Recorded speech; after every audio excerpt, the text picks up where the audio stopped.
ladies and gentlemen, to the MCDFNL Netball Show.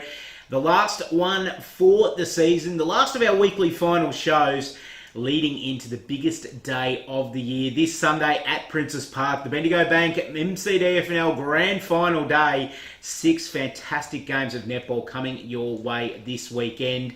Sean Kelly's my name. Joining me is my co-host and great friend, of course, and AFL Goldfields netball manager Kim Bailey. Kimmy, welcome.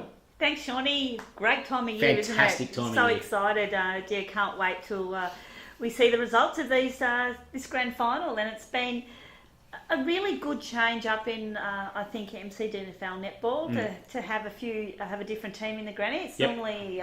it's refreshing. Yeah, it is. And it's they're both great teams, and we're looking forward to an absolute cracker of a game. Yeah, it will be indeed. We'll touch on that very, very shortly. But before we do, we're going to have a look at our 2 main talking points from the last week in MCDFNL netball. And they, of course, were our 2 preliminary finals on the weekend. One was a very close and very good game. The other one was a bit of a blowout. And we'll start with the close one first off. Trentham taking on Carisbrook. Only 9 goals in this game. But isn't it wonderful to see Trentham winning their way through to a grand final? 2 years ago, netball-wise, they were on their knees. They were winning 1 game for the year and stuff like that. Stacey Parks came on board last year, transformed everything around there, and Richardson came on board this year and boosted it to another level.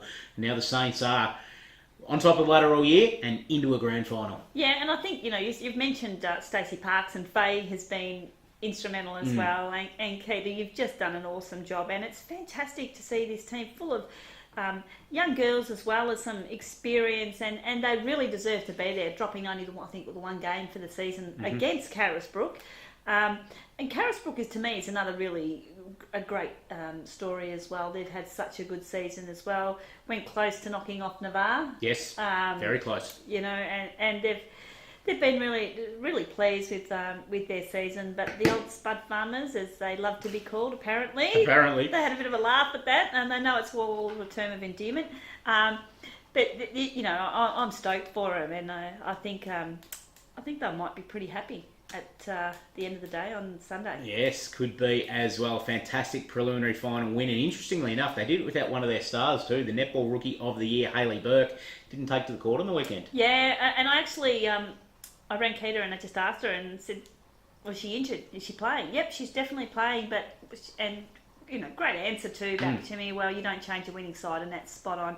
So they've left the combination in goals of Casey Kidd and Shana Ford. I understand Shana Ford had an absolutely awesome under-15s coach. Taught her all the tricks. That's what did it. Can't argue with it. I've got to take a bit of glory somewhere. Why not? She was a member of my under-15 Sunbury Footy Netball Club premiership team this year, so I'm very proud of her. And to step up to an A-grade team like this is for such a young kid, she's just 15, is amazing. But then you've got, if Shana's not firing, or Casey, you can bring Hayley Birkin, who's the Rookie of the Year. Exactly. So, I think they've done an awesome job. Rebecca Lovett has been awesome this season too for Carisbrook, and she shot at 81%. So she really had a good game. Sharon Byrne is another one who's been instrumental in Carisbrook's She has, the newest MCDFNL Life member. Yeah, so, they've got some great players, and I think they can build on for next year. I think they can as well. Well done to Trentham on winning their way through, and well done to Carisbrook on what was a fantastic 2016 season. And then we turn the page to talking point number 2 and our second preliminary final. And this one wasn't close from the very start. 13 goals to 3 at quarter time. Signalled Navarre's intentions in this one against an undermanned Natty Bialaba, and in the end, Navarre far too strong, winning this 54-28. Yeah, look, it didn't surprise me. I think the Natty girls weren't happy with us that we picked against them either. But proof's in the pudding. With the outs that they had out, we knew it was going to be really hard for them. And Navarre is such an experienced finals team. There was no doubt that they were going to go up an extra cog. Yeah. Jess Parry, best on court. Shooting percentages, still to me, I wouldn't be happy with 66%, but I'm a bit of a hard taskmaster. And you've told Jess this in person plenty of times, obviously, when you were a Div 1 coach at Sovereigns last year. Yeah, look, I know what percentages you expect, but it's the work she does around the court. Yeah, it is. And I suppose that Jess's game isn't just the shooting, because she plays out at goal A, and she makes sure she works and feeds and everything like that as well. Works the butt off in the mid-court. Caitlin Murphy's also been really good in defence. You know, she can run out the GD or GK and is just effective as anywhere. And then you've got Taylor Mason, who's most probably one of the toughest defenders. And if they get into a little bit of strife, they can actually switch her down into attack. Exactly. So, she's won a grand final in attack with Navarre. Yeah. So they've got lots and lots of moves that they can make, lots of depth. So, you know, a great effort by Natty, but I think the two outs that they had were really telling. Yeah. I think obviously they worked it well the last week against Harcourt to get into the preliminary final without the two girls, but coming up against the stronger side, I think they felt the absence, obviously, of Amber Perry and Ebony Knights a little bit too much this week. Yeah, and you know, that happens when some teams come out and they pull one out and you think, oh my God, that was amazing. And you see that happen a lot. Did they play their grand final or their prelim final a week early? They might have, yeah. See, that's what happens sometimes. But congratulations to them. It's they've been one of the top teams for a long time, haven't they, Natty? So they should be congratulated, and no disgrace losing to a team like Navarre. No, none at all. Well done to the Natty girls on their season, and also to Navarre on making it through to yet another grand final. As we look at the rundown for grand final day this week, in the 13 and unders, we have the Maryborough Rovers versus Maldon. In the 15 and unders, we have the Rovers versus Harcourt. The 17 and unders is Harcourt versus Carisbrook. The C grade is also Harcourt versus Carisbrook, and the B grade, Carisbrook versus Trentham. It's a few patterns there. Some very strong youth, as it always has been with Harcourt and the Maryborough Rovers. And then obviously Harcourt's and Carisbrook working really well throughout those minor and senior grades as well. Yeah, and if you look at those girls, so the Rovers and Harcourt, they've got a lot of representative girls that have played for us in both 13s, 15s and 17s. So, and that's where a lot of our strength comes from. Rovers has been fantastic with their junior program in particular. So rebuild a little bit, but you know, there's how many? 4 or 5 clubs in that? Five clubs, I think. So Maldon, Harcourt, Rovers, Trentham, Carisbrook. And Maldon's a great story, isn't it? Getting into the 13s and building up their netball program as well. Navarre's by themselves on the day. They are indeed. Yeah, that's. They'll need to get some crowd there, but I think their footies in as well. Yeah, so they'll have the boys around them, and Trentham will be pretty strong with their B grade waiting around to support them too. So should be a great day at Princess Park. It will be indeed. Of course, the A grade game, as Kim just touched on, Trentham versus Navarre.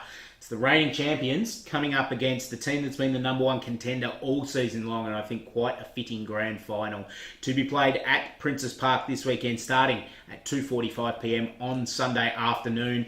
Before we give our views on what's going to happen in this game, we took to Princess Park earlier in this week. Well, I took to Princess Park earlier in this week. I'll take a little bit of the credit on this one, but Kim did a fantastic job feeding me the prompts and the questions, as she always does for the week, because we went out and had a chat to some of our grand final representatives from both Trentham and Navarre during the week. So let's cross out to Princess Park and have a chat and see who we found. Welcome back to the MCDFNL Netball Show. We have found one of our grand final coaches for this year. The Trentham girls have rung in an apology, unfortunately. We are on a day where Maryborough has basically been isolated from the outside world, so unfortunately they couldn't make it up from Trentham and Dalesford. But we have found Navarre coach Jess Parry to join us here on the MCDFNL Netball Show this week. Jess, welcome to the Netball Show. Thanks for coming along. Thanks, Shaun. Thanks for having me. Talk to us about this week. Obviously, you've been here each of the last 3 years. What's going through your mind during this week, and obviously after the preliminary final, which you won quite easily on the weekend against Natty? So there's always a lot of excitement for grand final week. All the girls are really keen. We had a training session last night in Ballarat, which we don't normally do through the year, just because everyone being spread out at uni. So other than that, it'll just be, the week will run as normal, but yeah, there is a lot of excitement around, and so there should be. Like, grand finals don't just pop up, and yeah, it's quite exciting time for us. And I suppose before we turn our attention too much to grand final week, very power medal night the other week, the second consecutive Nalder-Tracey Trophy as league best and fairest. Congratulations. Did it take you by surprise? Yeah, it did actually. I thought there's a lot of talented girls in the league this year, and I thought our team would poll very evenly, so I thought we'd be a bit like what Trentham did and take more votes off each other than what we did, but I suppose I was lucky and my teammates made me look better than I was some weeks. So yeah, it was a surprise, but a nice surprise. So. And you mentioned obviously the talent within the league this year, and a lot of that has come into the team that you're playing on the weekend, Trentham, who have been just absolutely fantastic this year. They really played well throughout the finals and got some real players to watch this year with players like Peggy Shallard, Erin Richardson and Casey Kidd coming into the league. Yeah, I think it's a great thing for our league, and I think Trentham have done an amazing job to turn their netball club around in the 2 years that they have. They've just done incredibly, and they really do deserve their spot there this weekend.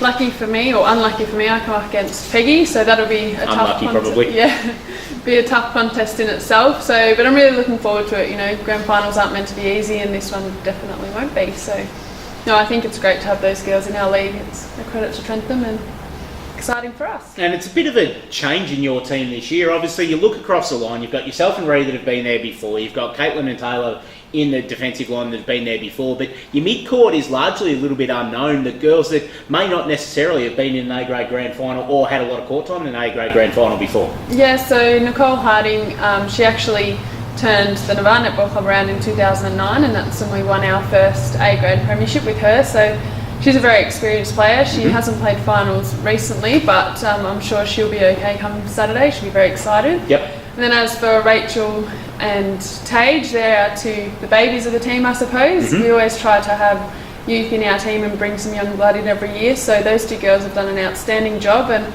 I'm sure with the support of the rest of the girls, they'll be fine on Sunday as well. And Sadie Slorish is also in our mid-court. She has had a bit of finals experience and been there the last couple of years, so Sadie's got a very mature head for her age, and I think she'll be all right too. What do you think you need to do this weekend to get on top of Trentham? Because we know that they're very, very strong through the mid-court, they're very, very strong defensively, and they're very strong in goals as well.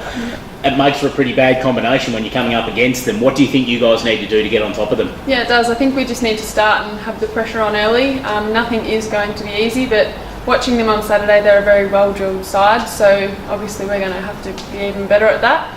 I think at the end of the day, the fitter team who makes the least mistakes will win. Netball's pretty basic, so we've just got to make sure that our unforced errors are down and that we make the most of our opportunities. What do you think it would mean for you personally and for your club if one of these went and joined the three from the last 3 years? That'd be a bit of a dream come true. You don't really ever think you're going to win 3 in a row, let alone be contesting for a 4th. So I think it's very deserving for our club though. Everyone works really hard. We've got a lot of great volunteers around at Navarre. It is only a tiny town, and the Footy Netball Club is the heart and soul of it all. So yeah, it would be very rewarding if we could take another one home, and we'll give it our best shot. Well, Jess, thanks for joining us on the MCDFNL Netball Show this week. Absolute best of luck for Sunday. If the Trentham girls were here, we'd be saying the same thing to them, but we wish you all the success and hopefully seeing you take this home for a 4th consecutive year, and then I suppose leading into a pretty big couple of days after that. Best of luck for Sunday, and hopefully for you guys, that's yours at the end of the day. Thank you. Thanks to Jess Parry, the coach of the Navarre A-grade team. We're going to head back to the studio now. Kim and I are going to give our tips for this weekend's big A-grade grand final. Let's see what we had to say. Great to see all of the leaders from Trentham and Navarre giving their views ahead of this weekend's grand final. This is going to be a ripping game, and obviously Trentham have been the form team all season long, but Navarre know what to do on this day. They've won the last 3 A-grade premierships. Is it going to come down to that? Do you think that Navarre having that edge in grand finals is going to give them the advantage, or do you just feel that Trentham's season will be able to hold them in good stead and help get them over the line this week? Look, I wouldn't be surprised if Navarre win. And you're right, that experience alone can get them over the line. But if you look at the team that they've got, Trentham have, Casey Kidd played grand finals. Yep. Erin Richardson. He's played plenty of grand finals for Hepburn. Stacey Parks played finals for Lansfield. Yep. Peggy Shallard, very much experienced. Kirsty Parks has played grand finals for Lansfield. Shana's played finals for me, but she's 15, very, very, still a little bit raw, but, she's got the support around them, and so has Hayley Burke. They've got the support of those experienced people around them. And that's exactly what you need with really talented kids. Taylor Mason's a perfect example on the other side. She came into an A-grade side when she was 16, and she had the support of Jess Parry, Caitlin Murphy, all these Jess Williamson, all these really experienced players in the Navarre side, that she was able to just seamlessly move into an A-grade finals experience and basically look like she'd been there all her life. I reckon Shana and Hayley are going to be pretty similar this week. But imagine if they don't win this weekend, what they're going to be like next year. They have that experience under their belt. Yep. But most probably the best attacking combination in the whole comp is Jess Parry and Ree Davis. Yeah, they're fantastic. And we saw that in Interleague, and I saw that in RVNL, and Ree is just a powerhouse as well. You know, she's so dominant under the ring there, and she drives out the ring really strong and powerfully, and can take that hard ball and just get back and cut the base so quickly and get underneath the ring when she needs to. Not afraid to throw down either if she needs to. Oh, that's what I love. I love that type of player. Physicality. As well. You know, I love when they have a go. And then you look at Taylor. I've seen Taylor have sit on the bum a couple of times. A lot of times, I think she was on the ground more than anyone else in the interleague final as well. So, they've just got strength everywhere. Sadie, I don't know how you say this. Slorick has been pretty handy in the midcourt as well, and Nicole Harding, who can just switch between wing attack and wing defence seamlessly. Be a really good game. Which way to go? I'm going to back Trentham because they've been the form team all year. And I think the key is Erin Richardson and Peggy Shallard. Yep. Because I just love the way they play netball. I'm not saying I don't love how Navarre do, because they do, but these two girls, I just love. They're my type of netballers, and I think they're great leaders, and they'll be strong enough to get them over the line. I'm going against you. All right. I'm going with the finals experience of Navarre in a very, very close game. I reckon Trentham is doing it, but I just feel that if the chips are down, it gets close in this one. Navarre, knowing what to do on this stage, is going to be absolutely invaluable. I think it's going to get them over the line for a fourth straight premiership for and Navarre. It just took the words out of my mouth. If they can get 4 in a row, it'll make them most probably the best team that's ever stepped out on the court, the best club forever. It would be in this league. A lot of those girls have played in at 2 or 3 of these grand finals as well. You look at Jess Parry's been there for all 3, Taylor Mason's been there for all 3, Caitlin Murphy's either been on the court or on the coaching sidelines for all 3, because she did do a knee a couple of years ago. Ree Davis has been there for I think 2 of them as well. They've just got a really experienced side that have played in grand finals and know what to do. Take nothing away from Trentham. I think it's really hard to split these 2 teams, and that's why I'm kind of finding a little bit of an edge to split them with, because I reckon on court this is going to be a great game. There's not really that much splitting them on court, and I suppose that's why I'm grasping at this straw a little bit. If something happens to one of the goalers for Navarre, they can put Taylor Mason down there, but they haven't got the flexibility, I don't think, is what that's a good point. That's a very, very good point. But nothing might happen. Yeah, exactly. It could be fantastic. They could just go out there and blitz it. But we like to split it. We like to be the point of difference with each other.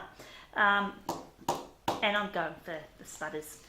Navarre for me as well for 4 in a row, and I think a pretty good carrot being dangled in front of the winner of this game. Obviously the Premiership Cup's a fair carrot to dangle in front of them as well, and the celebrations that ensue from that, their Bendigo Bank hats, everything like that, grand final photos, but also I believe Netball Vic's dangling a carrot as well. Yeah, so AFL golfers are actually planning to do a Champions Challenge where Maryborough, RDFL and BFL all played up against each other, but Netball Vic cut my grass, and they've come up with their own, and so we're going to go with their one, which is the winners of every league, every football netball league in the state will be invited in March to compete in the Champions Challenge. Oh, fantastic. Yeah, so it'll be the best of the best. Yep.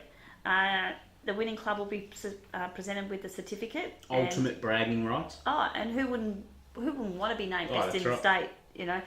But you think about it would be an awesome competition, because the Ballarat competition is so strong, the RDFL is so strong, and then you've got Geelong, you know, and then you've got GV, and it'd be just Bendigo, and it'd be just great to see our girls go up against the best around. Yeah, it will be indeed. So there's, I suppose, another cherry on top for the Premier this week.